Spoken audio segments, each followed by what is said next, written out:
नमस्कार, मैं नंदराम पालीवाल, सहआचार्य राजनीति विज्ञान। आज इस वीडियो में स्वामी दयानंद सरस्वती के राजनीतिक विचारों पर चर्चा करेंगे।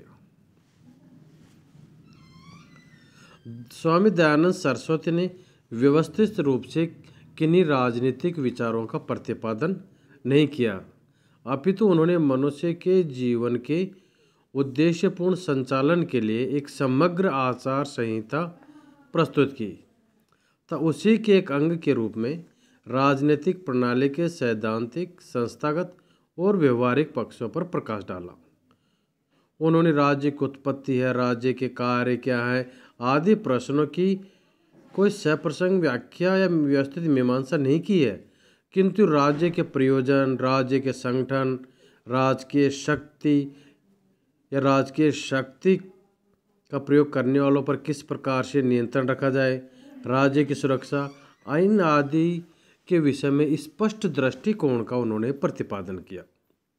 उन्होंने वेदों में वर्णित राजनीतिक सूत्रों और मनुस्मृति के राजनीतिक दृष्टिकोण को अपने विचारों का आधार बनाया, किंतु उन्होंने प्राचीन ग्रंथों और मनुस्मृति में वर्णित विचारों को यथा उसी रूप में स्वीकार नहीं किया, अपितु व्यापक रूप से अपने विचारों को इन ग्रंथों की मान्यताओं पर आधारित करते हुए भी राजनीतिक प्रश्नों के विवेचन में अपने मौलिक दृष्टिकोण को भी स्पष्ट रूप से उन्होंने अभिव्यक्त किया। स्वामी दयानंद सरस्वती के राजनीतिक विचारों को हम कुछ बिंदुओं के अंतर्गत समझ सकते हैं, जिनमें पहला बिंदु है व्यक्ति की स्वतंत्रता का आग्रह। दयानंद ने राज्य और व्यक्ति के संबंधों तथा राज्य द्वारा व्यक्ति के अधिकारों की औपचारिक मान्यता के विषय में विवेचन तो नहीं किया, तथापि उन्होंने व्यक्ति की स्वतंत्रता, व्यक्ति के प्रति अपने आग्रह, यानी व्यक्ति की स्वतंत्रता के प्रति अपने आग्रह की भली भांति अभिव्यक्ति की। उन्होंने घोषित किया कि व्यक्ति को अपनी उन्नति के प्रयत्न के लिए पूर्ण स्वतंत्रता प्राप्त होनी चाहिए। व्यक्ति की पूर्ण स्वतंत्रता का समर्थन व व्यक्ति की स्वतंत्रता में समाज अथवा राज्य के हस्तक्षेप का उन्होंने विरोध करते हुए भी व्यक्ति की स्वच्छंद स्वतंत्रता का समर्थन नहीं किया। उन्होंने व्यक्ति के आचरण के सामाजिक नियमन की आवश्यकता को स्वीकार किया। उन्होंने अपेक्षा की कि सामुदायिक हित और सामाजिक कल्याण की दृष्टि से व्यक्ति को अपने व्यवहार पर समाज अथवा राज्य द्वारा आरोपित प्रतिबंध, यानी समाज हित में राज्य द्वारा लगाए गए प्रतिबंधों को व्यक्ति को स्वीकार करने के लिए हमेशा तत्पर रहना चाहिए। व्यक्ति की गरिमा के प्रति आग्रह दयानंद के चिंतन में भली भांति स्पष्ट हुआ।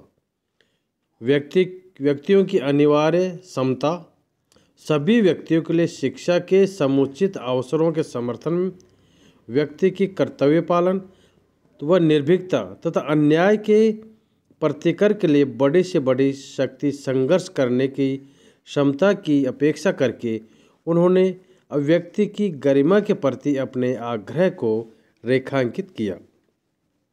दूसरा बिंदु है राज्य के एक लोक कल्याणकारी स्वरूप का प्रतिपादन। दयानंद ने राज्य के हस्तक्षेपवादी सिद्धांत का समर्थन नहीं किया कि राज्य को किसी भी तरह से हस्तक्षेप नहीं करना चाहिए। उनके अनुसार राज्य एक उद्देश्यपूर्ण संस्था है और उसका उद्देश्य है उसमें निवास करने वाली जनता की भलाई के कार्य करना। मनु, कौटिल्य आदि प्राचीन विचारकों की भांति अपर्याप्य की प्राप्य के संरक्षण और संरक्षित के संवर्धन और संवर्धित के पात्रता के अनुरूप समुदाय में न्याय सम्मत वितरण को राज्य के मूल प्रयोजन के रूप में स्वीकार किया है। उन्होंने राज्य के अनिवार्य कार्यों में पिता के सदृश प्रजा का पालन पोषण करना, प्रजा के लिए शिक्षा की समुचित व्यवस्था के माध्यम से प्रजा का बौद्धिक विकास, कृषि, वाणिज्य आदि की उन्नति के माध्यम से प्रजा की आर्थिक समृद्धि, आर्थिक और बाह्य संकटों से प्रजा की रक्षा तथा प्रजा के आचरण में धर्म को सुनिश्चित करने के माध्यम से उसके नैतिक कल्याण को सम्मिलित किया है। दयानंद सरस्वती ने स्पष्ट किया है कि शासक प्रजा के कल्याण और उसकी सुरक्षा के प्रति अपने दायित्व के प्रति समर्पित रहकर ही प्रजा की स्वाभाविक आज्ञाकारिता तथा शासन की प्रभावशीलता के प्रति आश्वस्त हो सकता है। अगला बिंदु है राज्य के देवत्व का निषेध तथा राजकीय शक्ति के संस्थागत स्वरूप पर बल। दयानंद ने शासन की दिव्यता के विचार का निषेध किया। उन्होंने स्पष्ट शब्दों में कहा कि शासन करने की शक्ति केवल ईश्वर में निहित है, अतः कोई भी मनुष्य व्यक्ति का स्वामी या राजा होने का दावा नहीं कर सकता। उन्होंने यजुर्वेद के मंत्र वयम प्रजापते प्रजाभ्युम को धृत करते हुए कहा कि सारे संसार का राजा परमेश्वर भी है, अतः समस्त व्यक्तियों को निश्चित रूप से यह मानना चाहिए कि वे परमेश्वर की प्रजा है और वही एकमात्र उनका राजा है। दयानंद ने राजकीय शक्ति किसी एक राजा या शासक में निहित किए जाने का विरोध किया। राजकीय शक्ति के अनिवार्य संस्थागत स्वरूप को स्पष्ट करते हुए उन्होंने कहा है कि किसी एक मनुष्य को कभी भी राजा नहीं माना जा सकता। उनके मत में राजनीतिक शक्ति वस्तुतः तीन प्रकार की सभाओं राजसभा, विद्यासभा तथा धर्म सभा में निहित होती है। इन तीनों सभाओं की परिकल्पना दयानंद ने शासन की तीन इकाइयों कार्यपालिका, व्यवस्थापिका व न्यायपालिका के रूप में की है। दयानंद ने स्पष्ट किया कि शासन के इन तीनों अंगों में राजकीय शक्ति सम्मिलित रूप से निहित होती है, अतः समस्त राजकीय कार्य इन संस्थाओं की सम्मति से ही संपन्न किए जाने चाहिए। शासन के कार्यों में प्रजा की सहमति को दयानंद ने महत्वपूर्ण माना। दयानंद ने वंशानुगत राजतंत्र का निषेध या विरोध करते हुए स्पष्ट शब्दों में घोषित किया कि उत्तम नैतिक गुणों से युक्त प्रजा पालन के प्रति प्रतिबद्ध तथा राजकीय कार्यों के निर्वाह में सक्षम व्यक्ति प्रजा की सम्मति से ही शासक के रूप में नियुक्त किया जा सकता है। दयानंद ने शासक के लिए राजा शब्द के अतिरिक्त सभाध्यक्ष शब्द का प्रयोग किया। दयानंद ने प्रजा से यह भी अपेक्षा की कि वह मर्यादा युक्त, उत्तम, शील और गुणों से संपन्न, शौर्यवान, प्रजा के हितों के प्रति समर्पित तो सभी प्रकार से सुयोग्य व्यक्ति को ही सभापति या राजा के रूप में निर्वाचित करे। शासकीय कार्यों में जनता की सम्मति को निरंतर सुनिश्चित किए जाने पर बल देते हुए दयानंद ने सभाध्यक्ष से यह अपेक्षा की है कि वह प्रजा की भौतिक समृद्धि, बौद्धिक उन्नति तथा सुरक्षा आदि के प्रति निरंतर समर्पित रहते हुए यह सुनिश्चित करे कि राज्यसभा शक्ति के कार्यों को जनता का अनुमोदन प्राप्त होता रहे।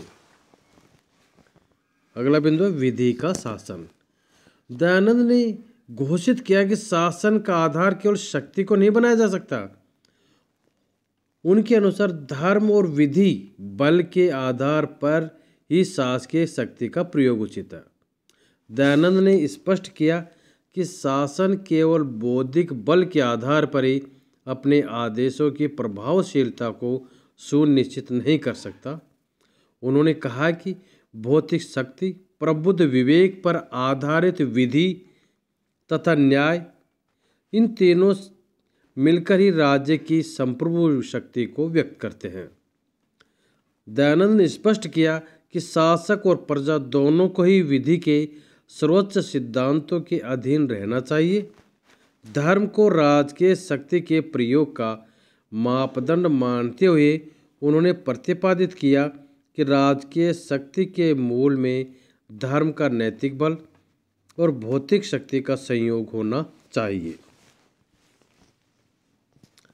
अब अगला, प्रशासन की विकेंद्रीकृत व्यवस्था। दयानंद ने शासन के संगठन का केंद्रीकृत व्यवस्था का विरोध किया और उन्होंने शासन के संगठन को विकेंद्रीकृत किए जाने पर बल दिया। उन्होंने प्रतिपादित किया कि शासन की प्राथमिक इकाई ग्राम को माना जाना चाहिए। उन्होंने राज्य को ग्रामों के एक संघ के रूप में संगठित किए जाने का परामर्श दिया।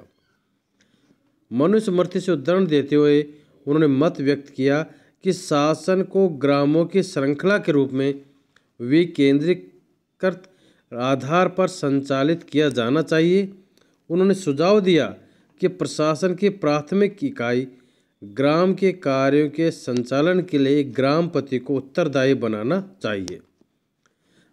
10 गांवों के स्तर पर प्रशासन की उच्चतर इकाई को गठित किया जाना चाहिए और इस स्तर पर नियुक्त अधिकारी को अपने अधीन ग्रामों के प्रशासन का पर्यवेक्षण करने का उत्तरदायित्व दिया जाना चाहिए।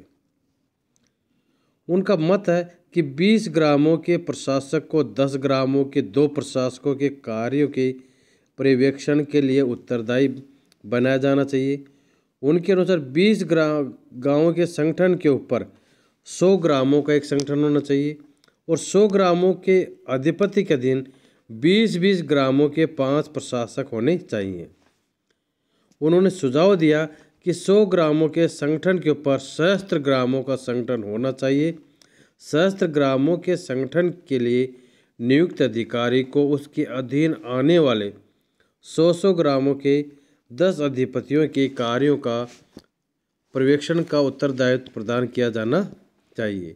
उन्होंने सुझाव दिया कि उत्तरोत्तर बृहत्तर संगठनों के आधार पर संगठित करके शासन के शीर्ष राष्ट्रीय स्तर पर शासन की शक्ति को तीनों राजसभाओं, राज्यसभा, विधानसभा और धर्म सभा में निहित माना जाना चाहिए। अब प्रशासनिक व्यवस्था, सक्षम प्रशासनिक व्यवस्था का आग्रह। दयानंद ने स्वीकार किया कि शासन के व्यापक दायित्वों की पूर्ति के लिए शासन के प्रत्येक स्तर पर सुयोग्य अधिकारियों की नियुक्ति की जानी चाहिए तथा उनके कार्यों, शक्तियों और दायित्वों को भली भांति परिभाषित कर दिया जाना चाहिए।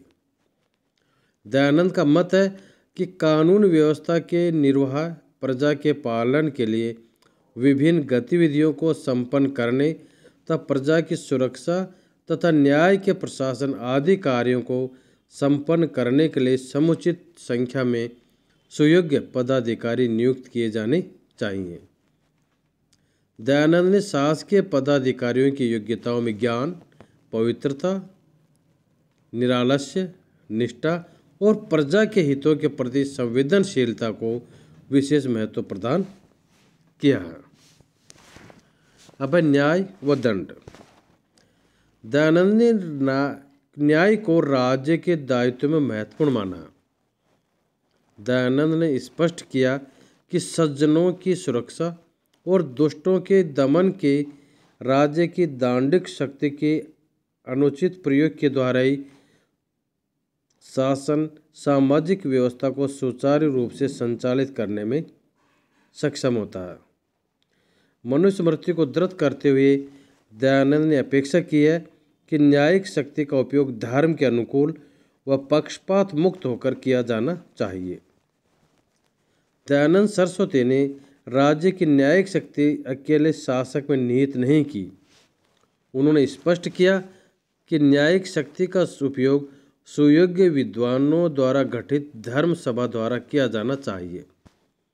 धर्म सभा को सर्वोच्च न्यायिक निकाय मानते हुए दयानंद ने अपेक्षा की है कि उसके द्वारा दिए गए आदेशों को अंतिम व अनुलंघनीय माना जाना चाहिए। अब कर व्यवस्था। दयानंद ने कर व्यवस्था के संबंध में मनुस्मृति में व्यक्त विचारों का सामान्यतः समर्थन किया। दयानंद ने प्रतिपादित किया कि कर लगाते समय शासन को प्रजा के हितों को सर्वोपरि महत्व देना चाहिए और प्रजा पर अधिक मात्रा में और अनावश्यक करों का आरोपण नहीं करना चाहिए। अब अंतर्राष्ट्रीय संबंध। दयानंद ने राज्य की सुरक्षा को महत्वपूर्ण बताया। उन्होंने राज्य की सुदृढ़ता पर विशेष बल देते हुए संगठित चक्रवर्ती साम्राज्य की परिकल्पना की। उन्होंने शासन से राज्य की सुरक्षा की समुचित व्यवस्था की अपेक्षा की। साथ ही शासक को परामर्श दिया कि उसे अन्य राज्यों से ऐसे सद्भावनापूर्ण संबंध स्थापित करने चाहिए जिससे कि यथासंभव संघर्षों से बचा जा सके। अंतर्राज्यीय संबंधों के संदर्भ में भी दयानंद का दृष्टिकोण मनु के दृष्टिकोण से प्रभावित है।